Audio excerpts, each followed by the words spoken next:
Hai semuanya, gimana kabar kalian? Semoga selalu dalam keadaan baik. Jadi welcome back teman-teman di segmen analisa kripto. Seperti biasa, di video kali ini kita akan bahas koin-koin yang udah teman-teman request yang banyak sekali masuk di kolom komentar kita.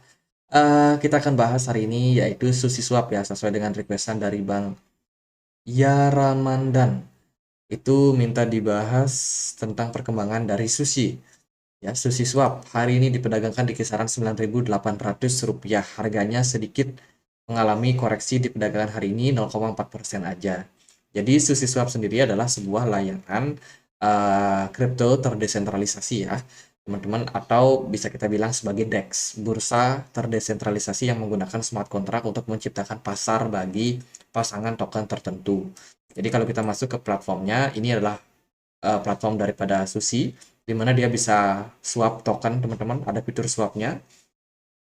Misalkan kita punya Ethereum atau kita mungkin punya Wealth Ethereum, teman-teman. Terus kita bisa ubah dia jadi Sushi. Kita bisa melakukan convert istilahnya ya. Kemudian di sini juga ada fitur poolnya dan juga fitur pembayarannya. Kalau yang fitur poolnya kayak gini. Di sini kita bisa melakukan liquidity pool. Kita wajib punya dua token. Misalkan nih Wrath BTC dan juga Ethereum. Kita wajib punya dua token tersebut. Kemudian kita bisa lakukan pool staking. Nanti teman-teman akan dapat semacam reward gitu ya. Kalau teman-teman melakukan staking di sini. Dia itu ada APR-nya ini. Teman-teman tinggal pilih aja mana yang APR-nya paling gede. Berarti itu yang paling menguntungkan buat teman-teman secara persentase. Tapi ya yang namanya pergerakan market kan juga volatile ya teman-teman. Jadi somehow kalau persentasenya tinggi tapi pergerakan koinnya nggak naik juga ya ya kurang juga teman-teman. Tapi ya itu harus teman-teman pertimbangkan nih mana yang menarik mana yang tidak. Jadi ini merupakan platform DeFi yang cukup populer ya teman-teman. Apalagi teman-teman yang masuk di awal 2020 ya pas COVID. Sushi salah satu yang juga naiknya cukup tinggi. Dan ya itu beberapa pengenalan untuk pasarnya, dia udah listing di banyak exchange, di Coinbase, kemudian Binance, Kraken, KuCoin, Bitfinex, dan lain-lain. Jadi udah sangat-sangat banyak exchange yang bisa memperdagangkan. Untuk volumenya mengalami penurunan teman-teman. Kalau kita perhatikan ya, Sushi di komunitas, di Telegram masih cukup, maksudnya di Twitter masih cukup aktif. Mereka baru aja beberapa kali melakukan kerjasama, salah satunya dengan Kidos, yaitu Accelerar Core, teman-teman. Ini meluncing interchain token service. Ini bersama dengan SushiSwap ya, tentunya untuk meningkatkan likuidasi daripada Sushi supaya dia bisa dimasuk juga ke perdagangan berbagai blockchain, teman-teman. Bisa cross chain ya istilahnya. Kemudian ya ada banyak kerjasama yang mereka lakukan, tapi yang paling penting sih teman-teman, dari berita terbarunya, ini adalah berita terbaru dari Koin Investasi. Itu peluncuran soal DEX agregator di kuartal pertama, kemudian peluncuran Sushi Studio, inkubator terdesentralisasi untuk mendanai project kripto secara independen. Jadi semacam kayak kalau di Binance itu ada namanya Launchpad. Nah, itu juga coba untuk dibangun di jaringan dari SushiSwap. Pertama, mereka punya DEX aggregator yang memungkinkan pengguna mendapatkan pilihan rute perdagangan DEX protokol. Protokol lainnya mengoptimalkan gas fee yang dibayarkan oleh pengguna. Jadi ini tentunya untuk yang namanya lebih banyaknya pengguna dari SushiSwap yang akan mendapatkan efisiensi dari biaya yang akan mereka keluarkan, teman-teman. Jadi ini tujuannya sangat-sangat bagus.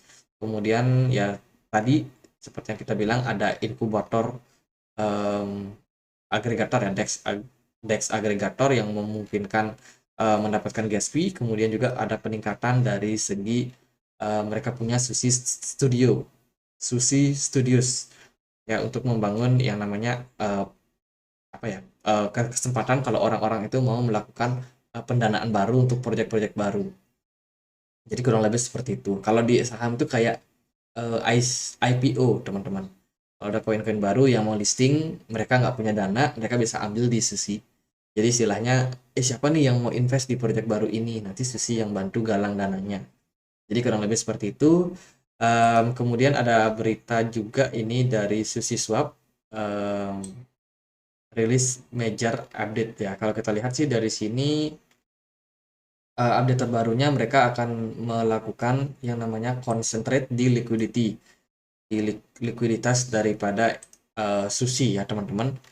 Ini tentunya untuk meningkatkan yang namanya liquidity provider mereka, jadi lebih banyak aliran dana yang masuk. Itu sih yang mereka expect teman-teman, sesuai dengan perkembangan daripada proyeknya.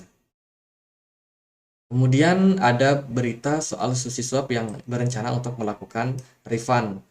Ini adalah ya Sushi pernah dihack teman-teman. Kerugiannya sangat besar sampai 3,3 juta US dollar ya kena hack, dan mereka berencana untuk melakukan pengembalian dana. Ya ini sekitar waktu itu sekitar 1.800 Ethereum yang kena hack atau senilai dengan 3,3 juta US dollar. Dan ini mereka akan kembalikan ke username bernama OX Sifu. Ya ini nama walletnya sepertinya ya. Jadi itu dia satu-satunya yang mengalami kerugian teman-teman. Sebanyak itu loh kerugian terhadap Ethereum-nya. Ya itu itikat baik dari Sushi. Kemudian ya ini masalah regulator. Ini di luar daripada yang namanya proyek Sushi ya teman-teman. Regulator Amerika Serikat itu sangat-sangat ketat, dan mereka sekarang sedang menggodok yang namanya regulasi terhadap cryptocurrency. Termasuk di dalamnya ada NFT, kemudian perdagangan kripto, terus juga salah satunya adalah platform DeFi. DeFi ini pengen diperketat seperti layaknya perbankan. Ini menimbulkan apa ya, permasalahan yang cukup besar, terutama bagi proyek-proyek DeFi yang nggak terlalu banyak orang pakai. Itu bisa menimbulkan yang namanya masalah tersendiri, teman-teman. Ya, mereka bisa aja tersingkir dari persaingan. Ya, jadi kalau teman-teman ada pegang koin-koin DEX, itu masih dalam proses apa ya istilahnya, semacam seleksi alam, teman-teman. Ya, jadi lebih waspada aja buat teman-teman yang mungkin merupakan memegang koin-koin DeFi, DEX itu kayaknya harus lebih waspada aja. Karena regulasinya ini kalau ketat itu bisa menjadi negatif buat platform DeFi. Sushi salah satunya. Kalau kita lihat sih dari pergerakan harga, Sushi ya nyungsep teman-teman, turun dari bear market kemarin di 2021 sampai sekarang dia udah membuat all time low. Tepat sekali all time low-nya ini di kisaran 0,59 dolar, tepat di area yang kemarin pernah juga menahan Sushi Swap ketika penurunan di 2020. Ya ngeri ya. Awal listing di Binance bukannya naik malah turun, nyungsep, kemudian dia reversal balik naik. Cukup tinggi, kisaran 21 dolar, tapi sekarang hanya di 0,5 0,6 dolar saja. Secara major resistance itu major support yang bisa kita temukan teman-teman. Untuk Sushi so far dia udah capai ya, tapi masih harus waspada karena kalau kita perhatikan dari tekanan seller tampaknya masih cukup kuat di beberapa pergerakan dari market.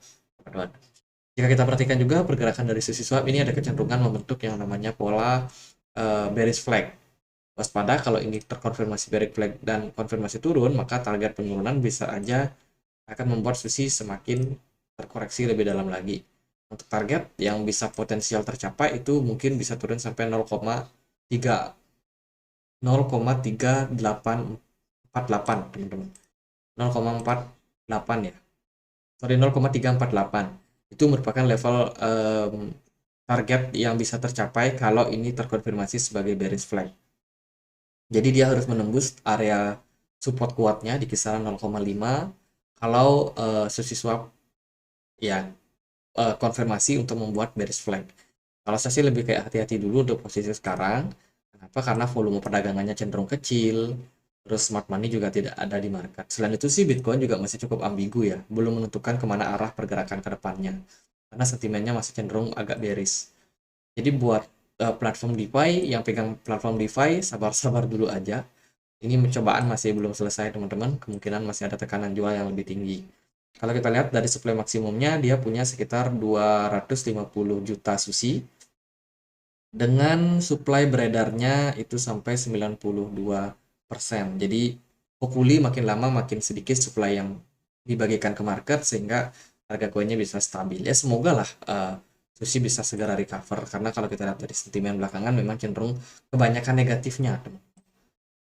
Ya kita nggak berharap dia turun sampai dalam ya, semoga aja level, kalaupun dia turun semoga level 0,5 itu bisa menjadi strong support buat Sushi ke depannya. Jadi gitu aja sih buat saya untuk pergerakan dari market sekarang.